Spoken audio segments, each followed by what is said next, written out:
Today's episode features this custom hand-dyed Dojo Outfitters Jiu Jitsu gi. Go to dojooutfitters.com and use code DOJOTube to save 10% on your next order. Enjoy the show.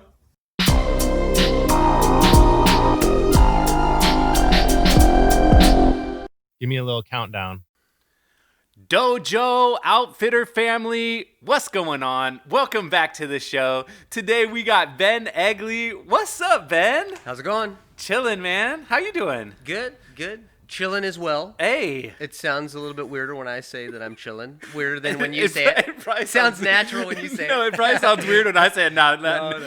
Now all of a sudden I'm never saying I'm chilling ever again. I think you can pull it off. Dude, I have to start with a cringe story. This is like, so I was messaging you to get you on the show, and I got super excited when you agreed to come on the show, and one of your hashtags is Ben or Break, and I texted you back Ben or Break, and immediately I was like, oh, No, too excited. No, that's good. What's interesting is that, and maybe it's with everybody's kind of catchphrase, but that for a long time has been something like, if I'm like, hey, let's roll on Sunday at this time, or hey, let's meet up and do this, or hey, does this work? And people are just like, Ben or Break, which means yes. And so you're like, cool.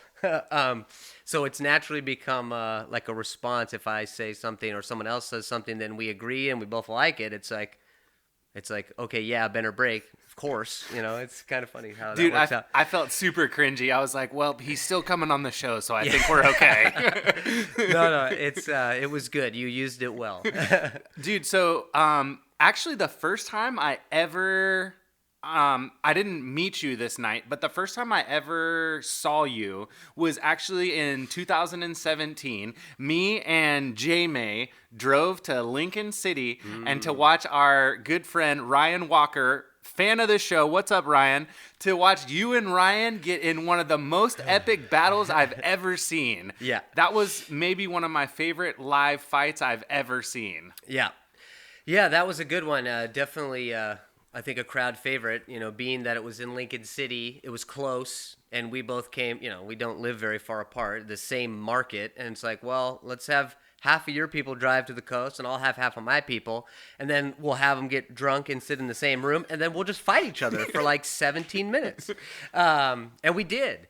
So it was a really good fight. You did end up winning rear naked choke in the third round, and that's when that was when you got on my map. That's when I started kind of following you and following your career, and I've had mad respect for you ever since that, because I wasn't there for Ben Egley. Right. I was a Ryan Walker fan. I had my Walker Mania red shirt on. Yeah. Dude, I was not going for you that night at all. But you definitely earned. We talked about it on the way home. Me and J-May, you definitely earned our respect. Just you were tough, and dude, you took some shots. Oh yeah. Yep. That was not a one-sided fight. That was a very good fight. Yeah, that was an interesting fight. A lot of things happened from that, and kind of learned some lessons, because Ryan and I knew each other and we had trained with each other. So then you're like, all right, you're fighting this guy, and I know that there was healthy respect both ways, and then you're like, well, we have to fight. It's our job. And the way my contract was written is, I'm the champion. Once I become champion, I don't get to pick. I can't say, no, you're fighting this person. And so the matchmaker called me. He's like, well, here's the deal. You're fighting Ryan Walker. Sorry. I know you know each other, but that's what we're doing. And I'm like, dang. Okay. And then you kind of take, and I think everybody handles it a little bit differently. I was just kind of like, well, okay, I know the guy, I like the guy. We'll fight each other, and that's going to be it. And then you go about training, and he knows some of the things about me, and I know some things about him. Are those things going to be the same? Is he going to improve on those things? Is he going to do something completely different? What kind of guy are we going to see, and what kind of a guy am I going to be? If I'm different, or better in the areas that I was already good at, those are going to work on my favor. But if you don't want to give somebody the advantage of like, ooh, he feels weaker here, right? Because then you're in trouble. And so I think, so it was in the fourth round that I got him. Yeah. And one of the things my Muay Thai coach, Dan Burke, I think in the second or third round said, stop hitting him in the head. Because he also has a very good chin. So we were slugging it out, and which was fun. Because we're like, well, it's almost like we're in the practice room. There's just a crowd, and we were pretending like we had big gloves on, which we didn't, and we're just going. And my coach goes, stop hitting him in the head, because we had to use a lot of energy. He's like, you got to hit him in the body, and you got to kick him in the legs. So whatever round that was, 2 or 3. I started at the beginning of that round using that information, but then whenever round 4, I was like, all right, time for jiu-jitsu. I don't want to go 5 rounds, and I thankfully was able to get the rear naked choke. Isn't it crazy how much the leg kick has evolved right now? Like how vicious of a weapon it is? Yeah, it's been interesting to watch because I feel like I've thrown, at least with good form, pretty good kicks, right? If your form's pretty good, even if you're not really big and strong, in striking, it doesn't matter how much weight you can lift. It's how much power, snap or, whatever you can put behind your shots. And I feel like I've always kicked pretty good. And I had a couple amateur fights where I land a good leg kick and I see my opponent's eyes get really big and then they shoot for a takedown, which gives me a guillotine and the fight's over, right? So one surprising kick, and in the amateurs, like there was a couple times where that was all I needed to do was land a good kick, and then they try to take me down. They're not as good on the ground. And then I've had fights where, I don't have enough time to, in the professional level, maybe land enough kicks to do a bunch of damage. And then I've had a fight like a year or 2 ago where I kicked the guy 25 times in the same spot and it didn't slow him down. He didn't change his stance. But we've seen the fights, Gagey's good with the leg kicks. I was just going to ask you about that because that fight just happened. And I had a funny debate with one of my friends about that because Gaethje's one of his best weapons is that leg kick. But what happened, man? Yes, he hurt him. He hurt him bad, and he even said that he was a couple leg kicks away from putting him away. But Khabib used the kick to take him down, and then that was the end of it. Yeah. So for me, I was trying to say it was like, man, like I might have not thrown, even though that's like one of his best weapons, I might not have thrown leg kicks against him. Yeah, and that was kind of always at least the old school thought of like, you don't want to kick the wrestler in the leg because they're going to catch it. And good wrestlers, in my experience and from what I had seen, in the pros too, is if the guy is a much better wrestler, on paper, they're going to catch your leg. Of course, you'd want to try to mix it up. Kicking the leg is safer than kicking the body. A wrestler's going to kick, if you kick them in the body, they're going to catch it. So you kind of want to set up the shots, kick really low like we see the calf kicks now, or kick towards the head. It's actually pretty weird that throwing a head kick, if you're proficient at them, isn't that big of a risk because people will usually either block or move back, and they're not usually going to catch it. They're not usually going to be able to, because you're pretty far away, you're not going to be able to immediately take action on that. They're not going to usually hit you right back because they're focused on their head, right? But yeah, the calf kicks and things like that. Gaethje in the fight, I hope we're not spoiling alerts to anybody that hopefully they watch the fight. They better. By the time this goes out, if you haven't seen that fight. The lightweight fight of the century to cement the best lightweight of all time. Gaethje could not utilize his leg kicks because Khabib was moving him back. And I was telling my Muay Thai class a week or 2 before that, I said, well, Gaethje's really happy at standing in the center and just throwing power with every hand. Every shot is a knockout punch. He can knock you out with his jab. So, okay, don't stand toe-to-toe with that guy. You need to try to get that guy to move backwards. And so Khabib just stayed in his face, which prevents Gaethje from planting his feet and throwing. He's still going to throw really hard, but when you're backpedaling, it's really hard to land any kind of power. Certainly, you can't kick moving backwards very well. And what me and my buddies noticed was in that first round, Gaethje, who fights like an animal every second of the fight, actually to us looked pretty tired in that first round because he's fighting Khabib's pace. And when you're being moved backwards a lot and you're worried, you tend to, even if you're well trained, you tend to hold your breath a little bit. And, and then the takedowns came really easily because Khabib's pressure was relentless. But, yeah, and then the leg kick, though, is how we started this whole conversation. I think for years it's going to go, well, that one time Khabib fought Gagey. But, yeah, the leg kicks are absolutely brutal. And I think because the UFC has, it really favors the striker with knockout power now. So you'll see more fights that, there's more standing, I think, than ever right now in the UFC. So you're going to see the higher level strikers. You're going to see everybody's going to be pretty good at throwing the kicks, and the fight's going to be on the feet longer so that the damage is going to accumulate. And that's where you really see, oh my gosh, that's where it really gets pretty rough. But well, let me actually spin it back, way back probably, because I'm interested how you even started training in the first place. Did you start in wrestling or? Yeah, so my first martial art, I started when I was 5. I started Taekwondo, and my parents, I had a grandfather that boxed, and he was an Army Ranger, and so he was a pretty intense dude. That's where I get a lot of my intensity from, good intensity.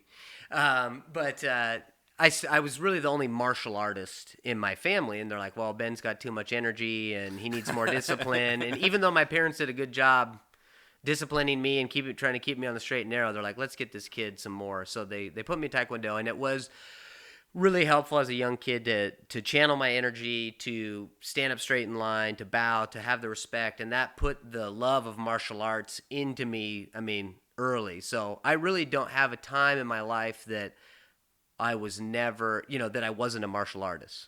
Starting in kindergarten, I'm like, all right, well, if so-and-so is a bully and they are going to try to mess with me, I can just jump up and kick them in the head. Or, I always kind of had a plan. But wrestling is what brought me to MMA. I started when I was 12. I would have loved to have started sooner than that. But, again, nobody wrestled in my family or did any of that. And so I started at the age of 12. I weighed 75 pounds. Dripping wet. I was 4, 10 and a half, 75 pounds, wrestled. Did pretty good. Loved it. Like, it was so hard, but you can just feel yourself getting tougher every day. 8th grade, wrestled varsity in junior high, which I don't know if that means anything, but definitely a big step up in competition because I was wrestling my second year and I'm on varsity, but I'm wrestling kids that had been wrestling for 7 years already. Mm-hmm. And so the beginning of the season was a shock, and I was getting just destroyed by these kids who are just great at takedowns, and they're chain wrestling, all these things together. And so then I finally I had to elevate myself and just dig deep to just do better, and whatever that meant, try to do better at every single thing. And so then wrestled in high school, little tiny kid, wrestled at 103 pounds 2 years in a row. Graduated high school wrestling at 140. I made it to state. Was ranked in state for a couple years, but that was my base that came to MMA. And I wrestled a lot like a jiu-jitsu guy, in my opinion, because I wasn't great at takedowns for a while. I was just happy for it to get on the mat, and I wasn't very good at standing up and exploding and getting away. I would use a lot of reversals and kind of some tricks like that. And in wrestling, I was a big finisher, so I would pin most of my opponents because that's just, I'm like, if I pin this guy, I win. We don't have to wrestle anymore. Yeah. I just want to get out of there. So with jiu-jitsu and MMA, every jiu-jitsu win I've ever had and every MMA win I've ever had has been a finish, and I always look for the finish. And that wrestling mindset made it easy to come to MMA because my wrestling coach said wrestling is a fight, you just can't punch each other. So you let a wrestler punch, and we're like, oh, okay, this is gonna be awesome. Yeah. So it's an easier transition than some people think. So when did you start training jiu-jitsu specifically? Yeah, so I had my first couple MMA fights, and I was training at a little tiny gym. It was called the Shack. There was 4 or 5 of us, and we kind of just did MMA. There wasn't a professor. There wasn't anybody. What year is this? I started training in February of 2008. Okay. Yeah, so I had watched, being a lifelong fan of martial arts, I had watched UFC in the older days. I was thankful, in high school, I had some friends whose dads would, get the pay-per-views. Back then, they were only, every 3 months, and so people would plan ahead, and I'd be like, "Hey, Chris, is your dad having the fights? Can I come over?" And we'd watch, and it would be funny because I was a fairly well-educated fan, really just from wrestling and liking martial arts, that I would be sitting on the couch like, "Oh, I think he's going to go for a submission here." And then the guy wins by submission, and all the dads are like, Excuse me, talking? sir. Yeah. You know, so then it kind of became this thing of like, wow, Ben knows what he's talking about. So the dads would be like, Who you like here, yeah, Dad? yeah. And back then I could guess right because they hadn't gotten super proficient at the matchmaking. Now every fight's a coin toss. You don't know who's going to win. So I was a pretty well-educated fan, and I would see a move, like, and then I would go try it on one of my buddies, and they didn't like that, but I would try it. So coming to MMA training in February, I just was like, throw me in. I'm sparring, I'm rolling, I'm going for submissions, I'm getting some submissions, and then my coach got me in really good shape, and we fought and won pretty easily. I'm like, oh, I guess I'll fight again. Oh, I won pretty easily, and I'll just keep going. Then I lost, and then I was like, well, that stinks. And then I won 14 in a row after that or something, and, you know, the rest was kind of history. Yeah, so you've had a really good run, and it seemed like, I guess you've been competing your whole life, but specifically, were you just taking any match available, jiu-jitsu, MMA? Because I saw like old videos of you as a purple belt. Yeah. Like in the Oregon's Best Purple Belt Open. Yes. Well, yeah, so there's all the funny memes about, jiu-jitsu. Well, there's memes about everything. Shout out to all the meme people on Facebook. Yeah. We have a specific Facebook troller among us, and it's neither of us with a microphone. Okay. I don't want to name any names, but Right. So the purple belts, the thought is like, okay, you're a purple belt, you skip warm-ups, and you're looking for sponsors, and you're doing all that stuff. So, eating acai bowls. yes, gotta eat the acai. So I had competed. I competed fairly often, and then Ben Baxter's like, "Do you want to compete for the Oregon's Best Purple Belt?" I'm like, "Yep." Like, do you want to know? Do you want to know who's? I'm like, doesn't matter. I was like, well, I guess tell me, but who's in it? And and I liked my chances in there, and there was this very accomplished judo guy. Never heard of him. You may know him. I think there's a plaque on the wall on his name. So I won my first match by Darce, I think, or Anaconda choke, and then me and Andy went against each other, and I think we've talked about this before, but or I heard it on one of your podcasts when it's like, okay, sometimes it's foolish to fight somebody where they're good, but sometimes you got to just take the chance. So I was like, well, I'm probably going to get thrown, but I wrestled, so if I just stay low, I won't be thrown that hard. And it did get to the ground pretty quickly, and what was cool about this competition was it was 15-minute time limits, which for me, the longer the better. I think I can win in the first 10 seconds or, 24 hours in, I'm going to be the fresher man. So I was on top for like 11 minutes and then got reversed, got impatient, and then got put in a really good armbar, and I tapped before, it was secure. It was secure. There was no way I was going to get out. And when I talked to a casual fan about that, which it doesn't come up very often, but I was like, you know how you've seen Ronda Rousey armbar people? It was like that. Yeah. I've been in that armbar. Yeah. Oh yeah. Yeah. I've been in way worse than that. Yeah. Yeah. That's not a fun guy to roll with. No, you don't want to give him your arm. There are a lot of hips behind those. So yeah, that match, I think I was a new-ish purple belt, maybe midway through purple belt. So I had won. I think I placed third at the Oregon Open, then won it the next year at blue belt, and then got my purple, and then, had won some sub leagues and gotten. Who did you get your belts from? Did you? Yeah, so we so when I started MMA in the Portland area, and then when I went to college at Oregon State, I trained at the Oregon Pound, and we were a Pedro Sauer affiliate. Uh-huh. And so how that worked. The guy that really that belted me and all of us was Rylan Lazarus, who's Max Holloway's coach out in Honolulu. Yeah. Uh-huh. So he came to Oregon State, and he was at the Pound for a little bit, and then he went back to Hawaii when he was done with school and things like that. So he's a Pedro Sauer black belt, and so he'd come out twice a year, and he would do the belting and all that good stuff, and do awesome seminars. And so that's, that guy's a wizard. Oh, it's crazy. It's crazy. Yeah, it's on another level. I mean, and so few people are that good at jiu-jitsu. You know, everybody's got a mix, right? And we kind of have to find our niche and try to well-round ourselves as much as possible. So, like, if I'm really lacking physically for whatever reason, you know, some people, if they start jiu-jitsu much later in life or things that, you know, you can kind of make up for that by having lots of knowledge, or you can make up for that by helping teach kids class and things like that. But Rylan was an absolute just technician wizard, could beat most people in the world at jiu-jitsu. He's not going to like them saying all this.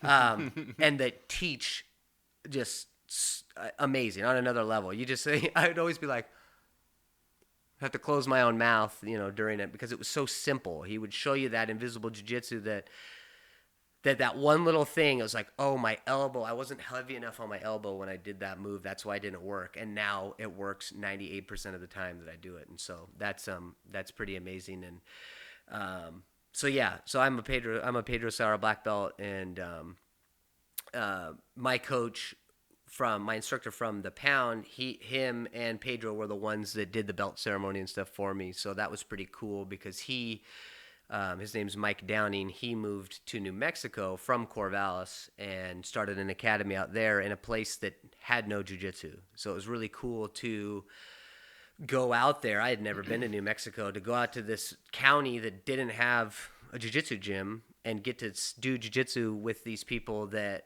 you know, had their black belt, you know. And then there was me, who's getting my black belt, and then Pedro Sauer, who's, you know, legend. a legend, and then like a couple other visiting black belts. And I remember being like that, where I'm like, there's 2 black belts in the same room? That's crazy.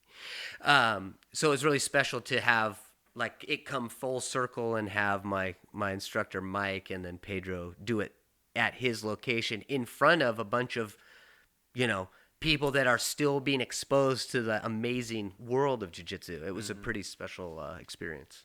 So tell me how your school came to fruition. Yeah.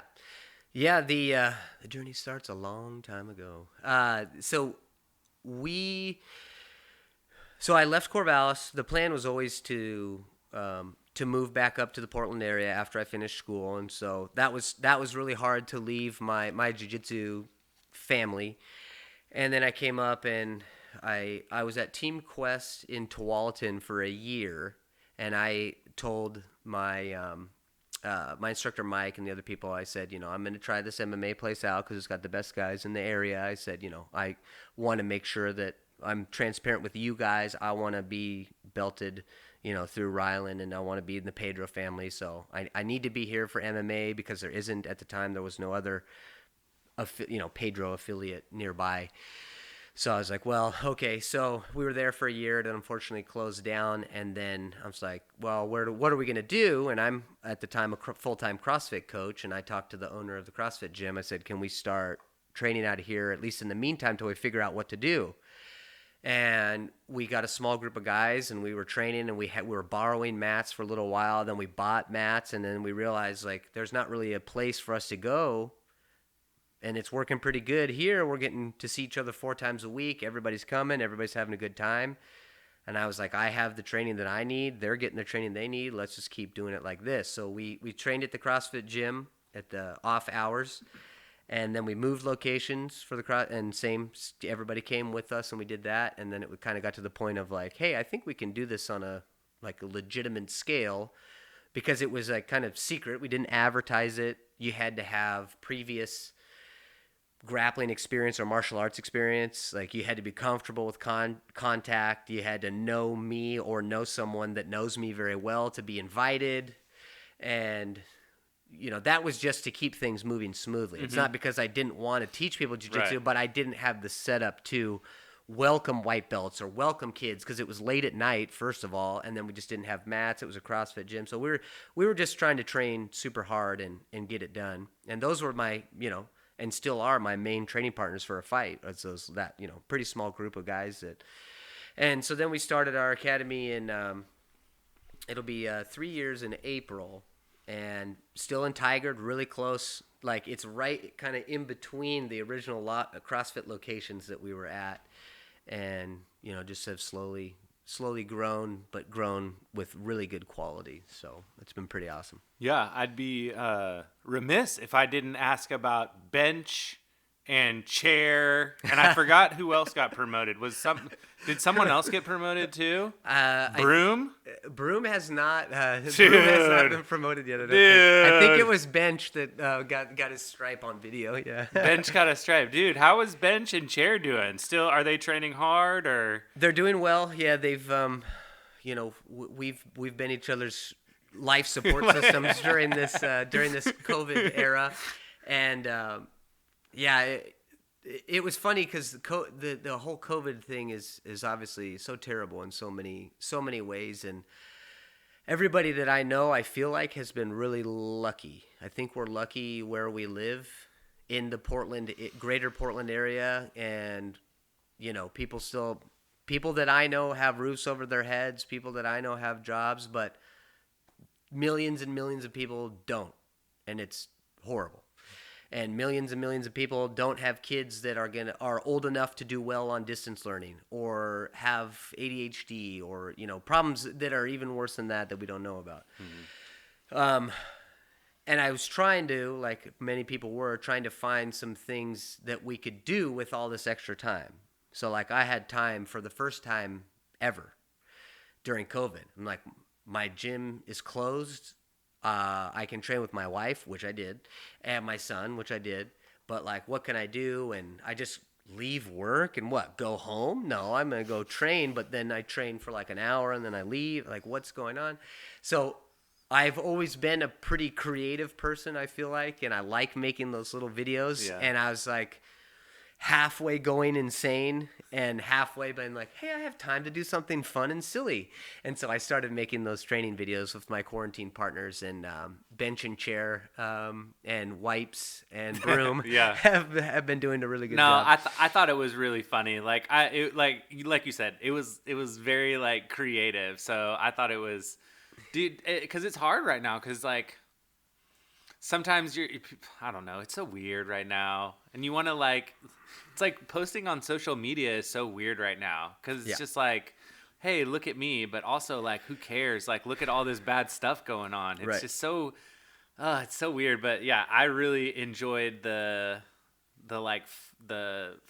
fun video. That's good. And Richie Martinez, like he was like before the match, he was laughing about the video and stuff like that. He's like, I'm trying to get all serious, but he's like, you're making me laugh with those videos. And I guess if it was pretty funny, but if it was even funnier, maybe we wouldn't have gone to overtime.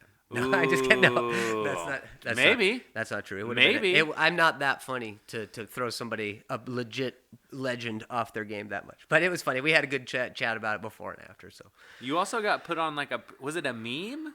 Were you on a meme with that, or like something super funny happened afterwards that you were like really cool about? I can't remember. God, I think I made a funny meme where that's what it was. Yeah. That's what it was. Yeah. I was like, in regulation, I'm in a gogoplata. The whole plan was don't get in a gogoplata. I'm in a gogoplata that most people in the world would have tapped to. Certainly, it's one of those ones that's like, in practice, most people are going to tap to that. And, Richie asked, he's like, well, how'd you get out of that? I was like, well, I was able to get my butt up high enough to relieve the pressure, but the real answer is I just didn't want to tap to that. And so, yeah, the meme was my face in the gogoplata. Yeah. It's like doing well in regulation, and then overtime was that poor kid that's like losing it, So it's like, oh man, all that, I get out of that, and then I just walk right into an armbar. I like that you can make fun of yourself though. Like, I feel like that says a lot about a person. Yeah. I mean, it's so, for jiu-jitsu, I feel like it's a little bit easier for me to do that. MMA is harder. I can't joke quite as much in MMA. It's much more serious. But it's very, I can be honest about both. I feel like I can be super duper honest. You know, I had that one loss as an amateur fighter, and my world ended for like a month. Just, what am I doing? Where am I? Am I even a real athlete? Like, I suck, all this kind of stuff. You know, and I was 20 years old, and working full time on winter break, and just, I hadn't yet determined what my goals were for MMA. The original goal was to fight and see if I'm any good and just say that I fought. I didn't want to be a guy sitting on the couch saying, oh, I could do that, because I had been watching the fights. I didn't want to sit there and be like, oh, I bet I could do that. I wanted to actually do it and see if I was any good. So I fight. I train super hard. I win 2 fights pretty easily by submission. I'm like, oh, I'm the man. But I hadn't recalibrated my goals or what it meant or where I was going. And then I lose, and I didn't get very good training going into that fight for a variety of reasons. But I'm like, I'm going to be fine. Like, I'm technically proficient. I'm the man. I got the technique behind me. And I got tired and got desperate and gave away a huge opportunity and lost. And I just like didn't know what that meant.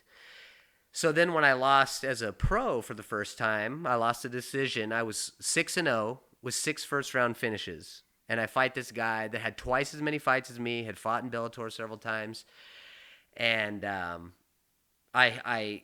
he was a very good wrestler from Missouri, but liked to strike. And I was like, well, I figured out his striking game. I think I'm going to do okay, and I'll just stay off the ground. And I touched him early with a couple shots, and I'm like, oh, I got this. And then I chased him too much, and then he just wrestled me and kind of stalled me out and won. It was a good strategy on his part. And I remember just waiting to have like a nervous breakdown. I was like, I was 6-0, now I'm 6-1, and this was a huge opportunity. And the next day was my birthday, and I had stitches on my eye, and my foot was kind of sore. And then we just went and ate tacos, and I think we saw there was some Marvel kids show at the Moda Center we took my son to, and I was just like, cool. All right, well, I guess I should train, and come back from this. But I never, you just accept it, and so. I'm glad you said that, because that reminded me of, I don't know what fight this was, but you lost a fight and you looked pretty beat up afterwards, and you were on Facebook saying you knew you were tough. You didn't need to prove to yourself that you were tough. Dude, that hit me in the heart so hard. Yeah. And that has stuck with me. Because, dude, that's what I say a lot of the time now is like, dude, I already know I'm tough. Like, I have proven to myself that I'm tough and that I can grapple with bigger people and way better people than me. It's like, dude, what am I doing? Like, I don't need to be proven that I'm tough. And kind of talk me through that, because that to me was like one of the moments when I was really like a big Ben Egley fan. Oh, well, thank you. Yeah, that one, thinking about that brings it, makes me feel feelings, of course. And, that was a weird one. I made a lot of people cry with that video, and, that wasn't my intention to do that. But I'm, I know that there's a lot of people out there that care about me, and I unfortunately kind of wrecked a bunch of people's day with that. It was from the heart. It was from the heart, and you could tell, man. Yeah. So that fight was, I took it on 21 days notice, and it was for, at the time it was called ACB, but it was called ACA. It's called ACA now. And it was in Slovakia. Yeah. And which Slovakia is next to Austria. So I flew into Vienna and then drove 30 minutes to Slovakia. Beautiful country. Similar climate to here. And the city was kind of, Bratislava was the capital. It was similar to Portland. It was there was a river down the middle. There was a more industrial side, and then like a more, residential side.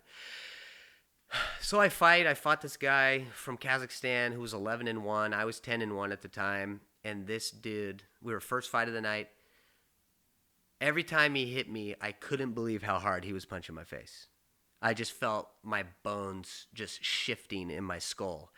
and we were fighting in a huge cage, and I couldn't get close to him. There's a couple clips where I took like 10 steps forward, chasing him down. Couldn't even get my hands on the guy. And he's just bashing my face in. And the first round, I'm cut. And, I was like, am I cut? My buddy's like, yeah, it doesn't really matter. Okay. And my nose is bleeding, and I'm fighting, and I'm like, I can't make anything happen. And then you go into the back, like, you're being injured, but you're still fighting to win, and you don't care so much. But your brain's telling you, like, you're being hurt, and you're like, no, it doesn't matter. And we go. Then the fight ends, and as soon as you leave the cage, everything just starts hurting so bad, and my swelling on my face, and so they stitch me up in the back, and then I'm got a hurt foot, and I limp back to the hotel. I'm spitting just mouthfuls of blood onto the ground, and I called my wife, which was weird because the first time I went to Europe, I couldn't get a hold of anybody on a cell phone. But I called my wife. She answered right away. I said, I'm fine. I'm pretty beat up, but whatever. So then I know that everybody's going to be texting me and calling me and worried about me. I'm in another country and all this stuff. And so I'm just going to make this easy. I'm just going to make a video. Everybody's going to see it, and that'll be it. And that's what I didn't need to. People often say this to me when, the times I barely ever lost before that time. And I've had a couple since then. And people are always so proud of me and that I am so tough, and how could you do that? And it's like, it doesn't matter though to me, because I want to win. I want to win more than you think I'm tough, And I came there to win, and it's cool that people respect me, and it's, that they think I'm tough, but I would rather win, and I'd rather be a little bit wussier and have a couple more wins, So it's hard. Dude, dude, I'm getting you. Sorry, my friend. Hey, it's like dusty in here all of a sudden, man. Like, whoa, we're in a dusty spot or something. Yes, dude. I don't know, man. Like that, like you could just tell, man. Like you're a passionate dude. You're real. That's what it is. Like you're real, and like you can just kind of like tell that about you. What was it like when you got the call from Sug? I want to get way more positive now. Yes. What was it? Like, and I know you were fighting on the card early on.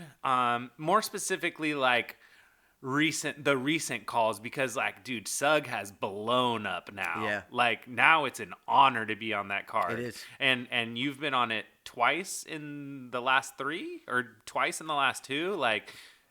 3 times since March. Yeah. So, I mean, huge honor. Yeah. What did it feel like getting the call? Yeah. So it's been amazing, and the Chael, Uncle Chael, thank you, and Kevin Keeney and Heather Standing.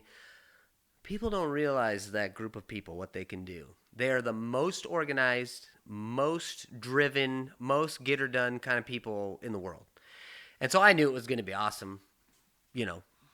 Way back when they started it. I did 2 before that, I think, so I've done 5 now, but 3 during COVID. And when they called me in March or May, whatever that one, 2 weeks into the shutdown, so I guess it had to have been March. They're like, well, Jake Ellenberger needs an opponent because Carlos Condit can't come. Of course. Hey, real quick. Jake Ellenberger, not a fan of the show, so I can say this. I knew you were winning that match. Oh, thank you. Like, dude, I texted J-May, and I was like, Ellenberger's getting dusted. He'll never see this, so I'm not afraid to say it. Okay. Yeah, and so you're thinking, such a weird time in the world, and I'm like, all right, UFC legend, I've admired the guy, seen so many of his fights, or probably all his UFC fights, and it's weird to do what we do and what I do, to like, you have to go in there and beat somebody up, right? And somebody's gonna win and someone's gonna lose. And it's at this time where like people's lives are terrible, people's businesses are failing, people like don't know what to do, and I'm like, thinking about all these things that you don't want to be thinking about before a competition, and I just had to be like, Jake's a competitor, I'm a competitor. For the next 5.5 minutes or however long it takes, like we're just gonna try to just submit each other, and it's gonna be the first break I've had since this nonsense started. And I'm going to win not only for myself, but for my family, for my students, for the entire world of martial artists, because we were the only people in the world right then competing. Yep. So I'm always confident that I'm going to win, but you never know for certain, but you're like, I'm going to go in there and I'm just going to get after it. And so I did. You looked good too. Smooth. Thank you. Very smooth. It was for him, because the SUG time limit is very short, and Jake is a better wrestler than me. I said, I'm just going to shoot the hardest takedown I can shoot and just get on the ground. Just get out of the wrestling. Don't waste time, because a lot of people can waste time in 5 minutes doing that. So I was like, I'm just going to take him down, and I'm just going to not stop attacking until I win. And that submission that I used, where I threw like the wrong side triangle and I grabbed the arm, that's something I've done for years. But it was funny because I hadn't done that. That had fallen out of my repertoire for a little while, and then just reappeared when I needed it. And I got this submission, some people are like, oh, that's really great. Like it is a big deal, but they're like, it's a jiu-jitsu match. I'm like, well, again, at the time it was very important. And I went to the back and just cried like a baby, like just cried. But that's like such a good cry though, right? It was. I mean, again, it was all the other stuff. It was like more like relief. Yeah. And just that, I was so thankful that I got to, do it then at that time, at that moment in history, and that I would have probably cried that day if I lost. But yeah, it was going to be emotional no matter what. And so you either can be emotional and win, or emotional and lose, and winning is a little bit better. Way better. Way better. No, it's really fun getting to see people from Oregon, and especially legends like yourself, get to be on SUG. And I know that anytime I see you on there, I'm always rooting for you. Thank you. It's always fun to see you compete. And speaking of that, dude, what is the problem with the UFC? What's their freaking problem? Did you do something to somebody at the UFC? Because, like, you're a nice guy. Like, no one knows me, but who do I need to talk to? Right. You know? Let me hit you with a stat. Let me hit you with a quick stat. Your opponents are, the 4 losses that you have, your opponents are 40-6. 40-6. Yeah. And the 12 wins you have are all finishes. Yes. What's the problem? Yes, and I want to be as fired up as you, because I was for a while, but I do know kind of the answer now, which is good. So at first, let's see, going back. So 6-0. So martial arts teaches you patience, right? Yeah. I was happy with what I was doing. 6-0. I'm looking good. All of my, I didn't fight anybody like crazy tough at the time, because I just couldn't get anybody. The fights I got were the people that would actually sign, on the dotted line to fight me. It was hard to get those kind of fights. I even tried out for the Ultimate Fighter when I was 5-0, made it through all the rounds of cuts, did really good. 30 out of like 160 people to make it through all the rounds of cuts. They only went with lightweights that year. Anyways, so that made me more impatient. But then I lose, and so I'm like, all right, well, that's going to be a setback. Let's go fight for King of the Cage, win 4 title fights in a row. I'm like, now we're talking. You're in. And then I wasn't. And at the time we had heard directly from sources from the UFC and from Bellator, because Bellator was kind of an option at the time too. I mean, it still is, but that was the most we were considering Bellator at the time. And they were just like, there's too many people at 170 pounds. I mean, it's the median weight. Like, of a bunch of dudes that like to fight, most people weigh 170 pounds. So they just had too many people at the time. And that's what both organizations separately told us. Too full at the time. So then I take that last-minute fight in Slovakia, get my face bashed in, make people cry. And I'm like, well, I'm shooting myself in the foot again. Got to win again. Then I win 2 fights at the FFC, both by, championship fights. And I'm like, all right, doing pretty good. Lose again. So I know that the timing is my fault. And that's what people don't take enough ownership of themselves is every time I've gotten there, and I've always been pretty clutch. Like those 14 fights in a row from the first amateur fight I lost until the first pro fight I lost. Mr. Clutch. Like I win every jiu-jitsu tournament or place, whatever. And so I just lost a little bit of that luck, I guess, or that magic. And I have a great management team now, and they know, they have their finger on the pulse, and it's just like, Ben, get a win.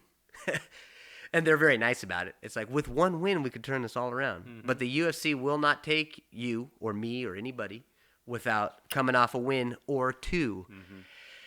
And so we kind of knew that, but then we were told directly, you got to get a win. So before COVID, Heather Standing's matchmaking for fights. Hey, Ben, we got your title fight up at Emerald Queen Casino. And I'm like 3-4 months in advance, because that's how things are supposed to do it, work. And she's very good at what she does.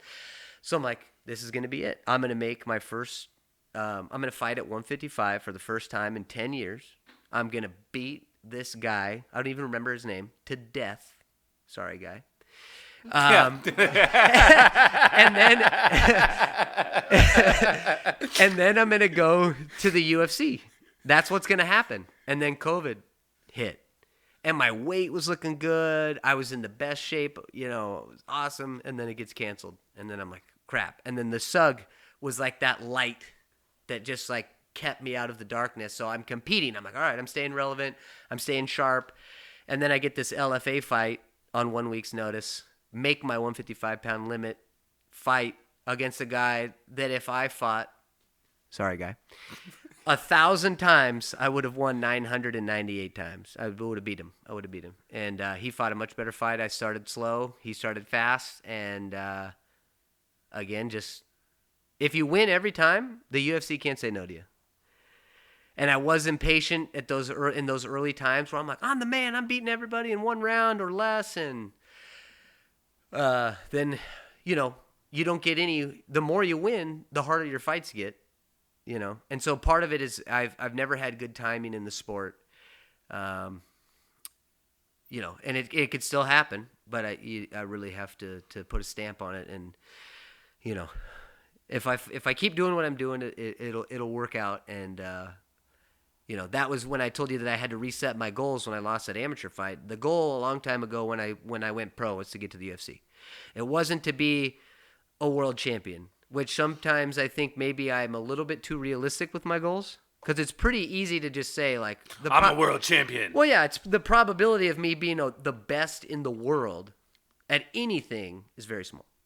So be realistic. Okay, I just want to fight and do well. I want to get there. I want to fight and be competitive, and I want to beat some people at the UFC level.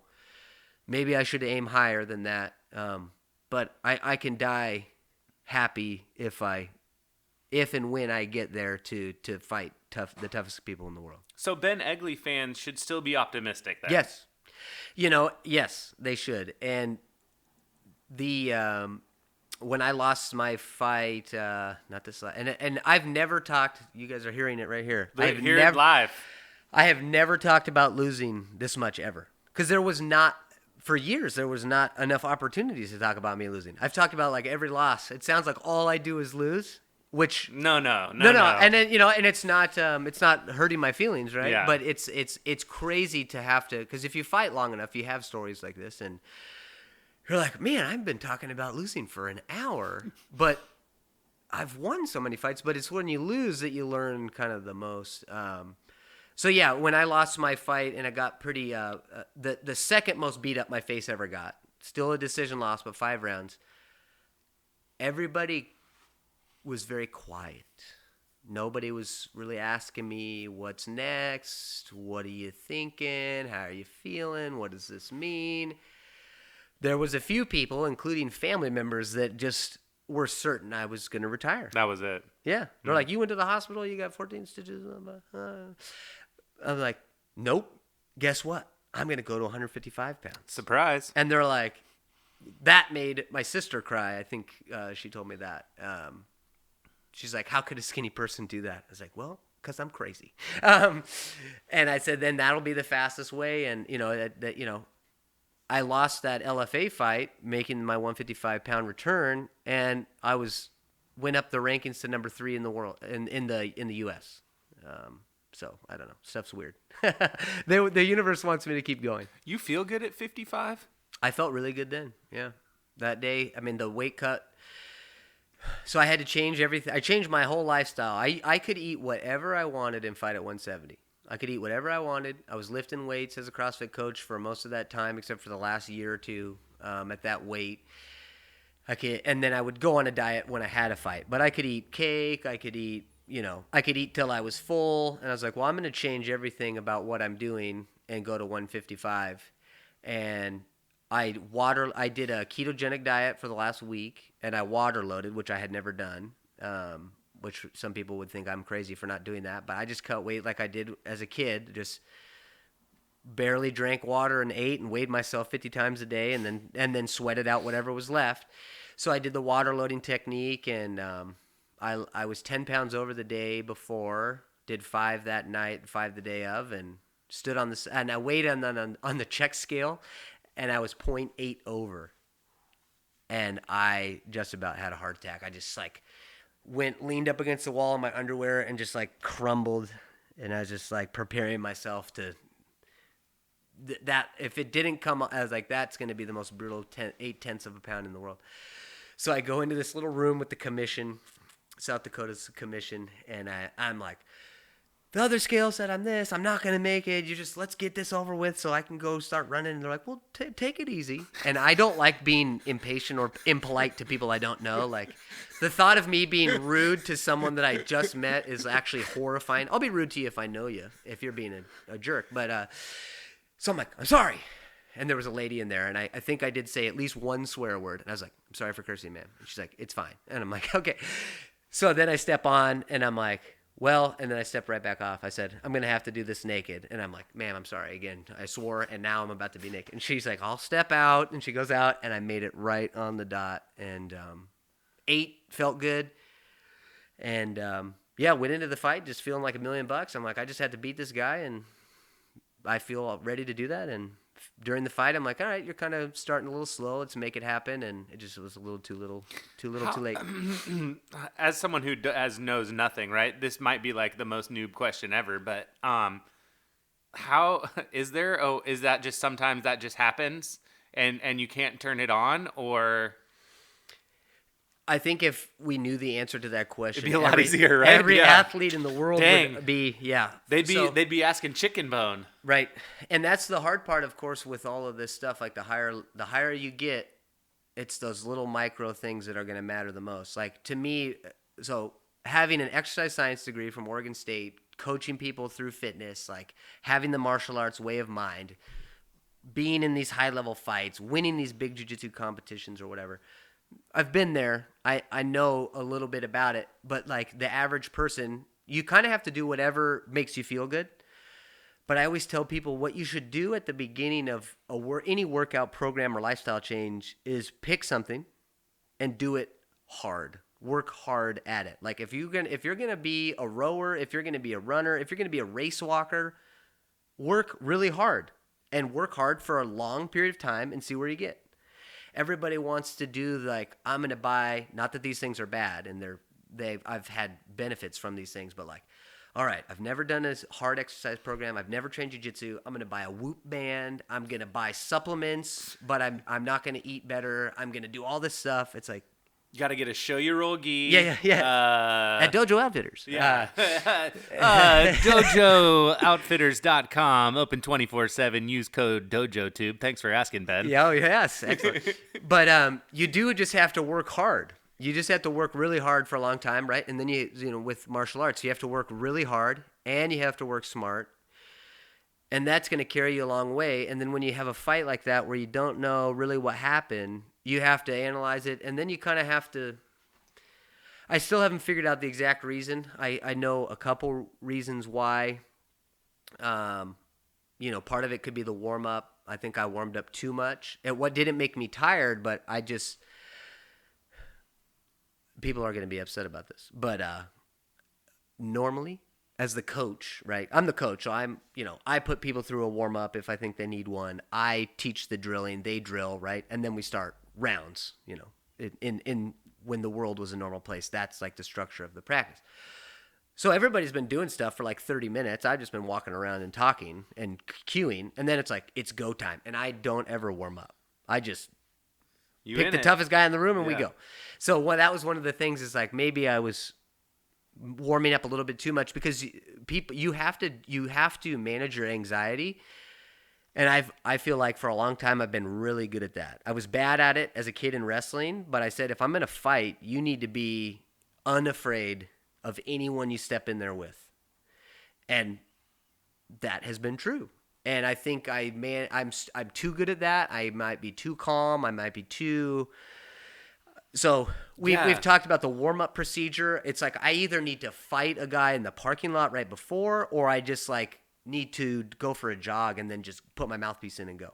Again, you're talking to a guy who doesn't know. I don't know that much, right? But that's just kind of what it seemed like to me. Was you were just kind of like cooling. Yes. You know what I mean? Yeah. Like it was you were chill. You were so chill. Yeah, and part of that is, and it's so strange with all the, the toughness. Like, okay, I'm tough. I've proven that I'm tough. I can take a shot. I didn't think my last opponent, sorry, guy. I didn't think I was gonna be suddenly ended at any point. Yeah. I knew that going in, wasn't in danger. So you lose a little bit of that edge, and with good training, you manage all that stuff, and you just feel comfortable and on the ground as a jiu-jitsu guy, or when the guy's wrestling you against the cage. If I'm not in danger, it's kind of just like in the jiu-jitsu mindset, you're like, all right, I'm just going to wait for you to do something. Yeah, what are you doing here, you need to buddy? have a sense of urgency. I need to go back to kind of that days of wrestling where it's like every second counts, win every position, don't give an inch, and I think that would really be helpful too. Yeah. All right, last thing before we get you out of here. Yeah. What's next for Ben Egley? More submission underground, maybe. I mean, because no one's fighting except the UFC right now. Yeah, there is a couple. There's a couple. Like LFA is still working. The big thing, and I know people don't want to hear this, but sometime in early November, something's going to happen, and we need to see what that does to the culture and the environment, and what that means for the rules of different states. So it's hard for me to see past that point, and nothing, I don't think there'll maybe be as much change as we all think, whether it goes either way. But I was just gonna say, do you think that there's gonna be any kind of change after November, or do you think that this is kind of how jiu-jitsu is gonna be for a while? God, I hope not. I hope. I miss my team, bro. Oh yeah, no, It has to. We have to find a way, and we have bided our time. We understand so much about. We don't know a lot, but we understand like I'm okay, you're okay. Who should we protect? But not to get political or anything. I think there's a way that we can do way better than we're doing. Certainly in Oregon, and people forget that. Not every place is Oregon. Not every place is Portland, right? You can go not very far out of Portland, and you're in a completely different place and with different mindsets, different beliefs. When I was in South Dakota for that fight, everybody was just super polite and nice, and nobody was wearing masks except for us because we were fighting. And there's other countries that are doing way better. Not even for certain reasons, but they're handling it better or they're getting along. And then there's other countries that are doing worse. And it's just like, what can we do? And I've tried to approach all of this stuff, not from a political point of view, but from like a martial arts lifestyle. I can explain to people that also like jiu-jitsu what I think or, how I think things are going based on just what we share in common that we love to do. And I think that things, at this point, you and I not being able to live, it's not a hobby for me. It's my life. It's not a hobby. It's my life. Every day I do it. I do it every day. It's all I think about. Not being able to do that like we have in this country forever is strange. And protect the people that need to be protected. But I want everybody. If we had a magic wand, all this would go away. Dude, everybody instantly, would go back to normal, right? So nobody has the real answers. But what's next for me is trying to fight again, fighting it back at 155, getting that win that I desperately want and need, and see, and it might have to be 2 more. We'll have to see. Yeah. Well, dude, you got a couple 1-2 big fans right Yes. here. We'll be following you, whether it's Submission Underground or your next fight. Such an honor to have you. You are an Oregon legend. You're humble, so I know you won't say it. I will say it. Ben Egley, Oregon legend. Follow him on Instagram at Ben_Egley. It's EGLI. Follow us on Dojo Outfitters at Dojo Outfitters. Like and subscribe at Chicken Bone BJJ. You know who it is. And my boy behind the camera at Just J May. Peace.